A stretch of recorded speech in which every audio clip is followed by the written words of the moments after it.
Coming up on the Paper Talk today, we're looking at Manchester United's stats following that defeat against Wolves. Also, what did the manager have to say to it? Plus, is he tapping up a Wolves player? Let's find out.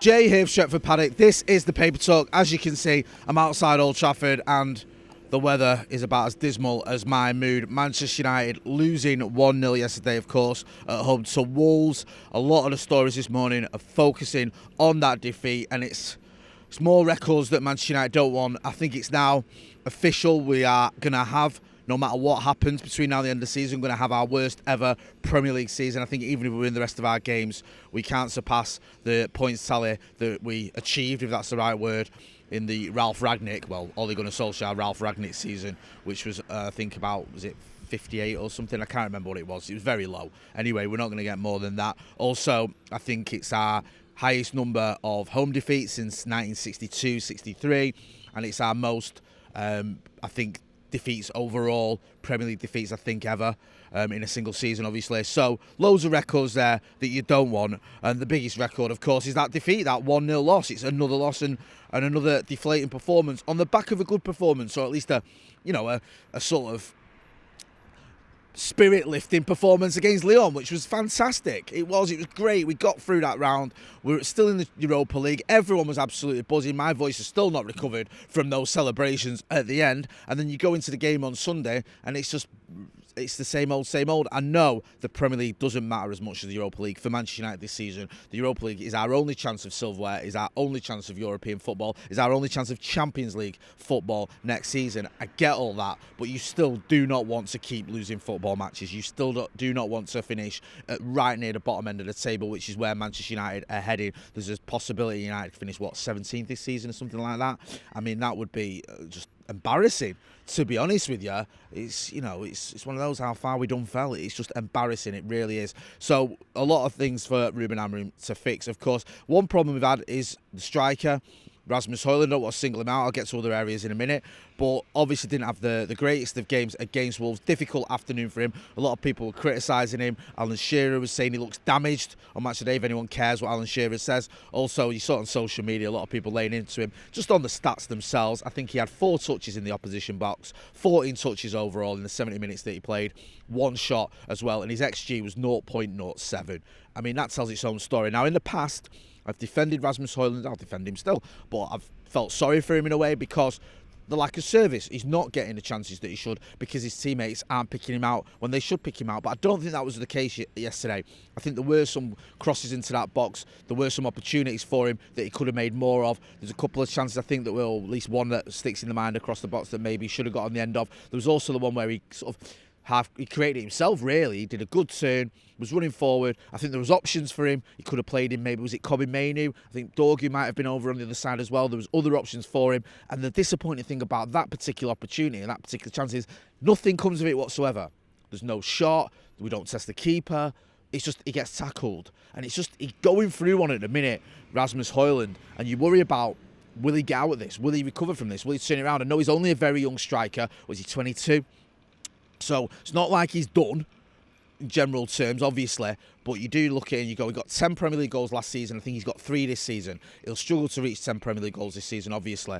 We paid a lot of money for him. Was it £72 million? And it's just not happening for him. And I think if you used to ask most fans I've spoken to, they seem to, if everyone was fit, prefer Joshua Zirkzee to Rasmus Hojlund. Now, Zirkzee's goal-scoring record isn't much better. It's almost identical. But at least with Zirkzee, he looks like a player who's confident, a player who wants the ball, a player who entertains. Rasmus Hojlund just looks like a player who's just absolutely bereft of confidence. Nothing is going right for him. Doesn't seem to be gelling with his teammates as well, which could be a bit of an issue. And I feel sorry for him. And you shouldn't be feeling sorry for a Manchester United striker. You should be in awe of them. You should be, sort of admiring them, not wanting to give him a cuddle. And that's how I feel with Rasmus Hojlund at the minute. Just nothing is happening for him. And the worrying thing is, he's our only real striking option in the Europa League. Chido isn't available. Obviously, he's not been registered for that. Joshua Zirkzee is injured. Marcus Rashford is on loan at Aston Villa. So we need Rasmus Hojlund to step up. We need him to perform. And even the other night against Lyon, Obviously, it wasn't Hojlund who stepped up and got the goals, was it? It was Harry Maguire and Kobe Mainoo who got the two goals at the end. So I do worry. I do worry what's going to happen. And you've got to ask yourself, why did Manchester United go so early with Rasmus Hojlund? I know there was a worry that other clubs might be in for him, but what was it, 9 goals in Syria in his last season at Atalanta? And we paid, what, £72 million for him? It was a big gamble by Manchester United. And at the minute, it's looking like a gamble that's failed. And who was one of the architects of that deal? John Murtagh. And where's he now?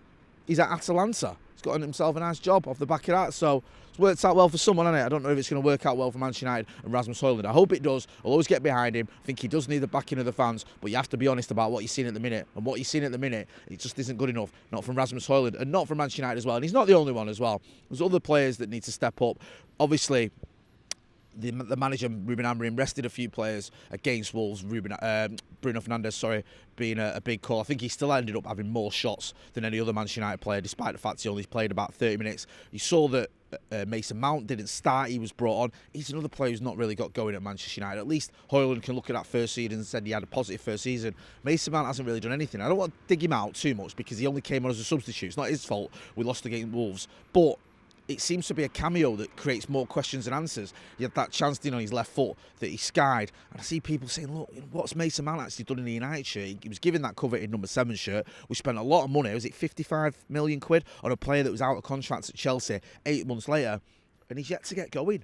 And he's been here for nearly 2 years now. I know it's not his fault. He's been injured. And I do like Mason Mount. I think he's a player that, in theory, should fit into this system. But at some point, you've got to see something from him. Otherwise, has the manager got a tough decision to make? There's talk that maybe the manager is going to have a bit of a clear out in the summer. We keep hearing these stories, these reports, don't we? And you do wonder whether he's looking at the likes of Rasmus Hojlund and maybe even Mason Mount and going, is now the time to perhaps get rid of them? Because you keep them for another season and they have another season like they've had this one, is the value going to decrease even more? I'd still sort of stick with both of them. It was up to me, because I don't think you're going to get a lot of money. Certainly not getting anywhere near your money back for either of them. And I think if they stay fit in the Mason Mount's case, and if Rasmus Hojlund can get back to some of what we saw in that first season, there's still a play there. Plus, we haven't got many strikers. We need to bring in strikers, not get rid of him. And obviously, Marcus is going to go out. So I'd still stick, but let me know what you think. Get involved in the chat and the comments. It's very difficult to stick up for someone who's had just a bad spell and a bad game, but you've got to look at the bigger picture on that one. There was a report over the weekend as well about sort of who Ruben Amorim is looking at, his priorities, and it did say, I think it was in the Mirror, that Andre Onana is more likely to stay in the summer. There was talk that maybe he could get moved on because Ruben Amorim doesn't see that as a priority. We'll have to wait and see. Obviously, there's still a lot of football left to play between now and the end of the season, and if Andre Onana ends up, don't be negative, but let's be honest, ends up costing us in the Europa League, then maybe Ruben Amorim will change his mind on that one, because that Lyon first leg seemed to ask some real big questions, didn't it, of Andre Onana? But at the minute, it looks like his future at Manchester United might be secure, if you can use that word, because Ruben Amorim is looking at other areas, other priorities of moving players on before he starts with the goalkeeper. I do feel for Ruben Amorim because he's got issues all over the pitch and he inherited a lot of them. I don't think this is a manager who's created all his own problems. I think this is a manager who's inherited them. And yes, Manchester United should still be doing better. Two things can be true. He inherited a mess, and in the league in particular, we should be getting better results than we are. But you do have to say that there's a lot of players there that just aren't up to the standard that you need from Manchester United. Two players that were up to the standard yesterday were Harry Amass and Tyler Fredricson. I think it was Harry Amass's first start at Manchester United, Tyler Fredrickson's debut. The manager singled them out for praise. They deserve praise as well. He said they deserve better, and they did deserve better. I thought they were two of our best performers. It's a shame that some of the more experienced players didn't really step up as much as the two youngsters, but both, hopefully, will have a very, very bright future at Manchester United. We spoke to Harry Amass, I've mentioned this many times, in pre-season. I was very impressed with the way he carries himself. I like the way he plays football, a front foot defender, sort of throwback to the old school defenders we used to see here at Manchester United, and hopefully, we'll say we used to see, we still see a little bit of that now, to be fair, but hopefully he can fit into that wing-back role and stay at Manchester United for many years to come, because if we can get a tune out of a player like Harry Amass, that could bolster Manchester United and give Ruben Amorim a bit of breathing space in other areas as well. Because if you look in, you go, okay, I've got Dorgu and I've got Harry Amass on that left-hand side. I know you can play him on the right. He likes to have the sort of left-footed right wing-backs at times, doesn't he? I know Delo's sort of nailed down that right wing-back spot at the minute, but that's an option for him as well that might end up saving him a little bit of money that he can spend elsewhere, perhaps on Matheus Cunha.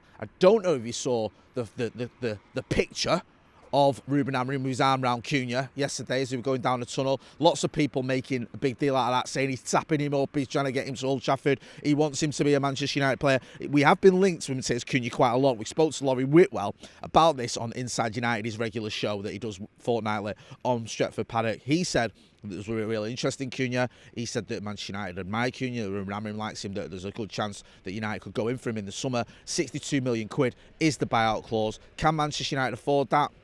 We'll have to wait and see.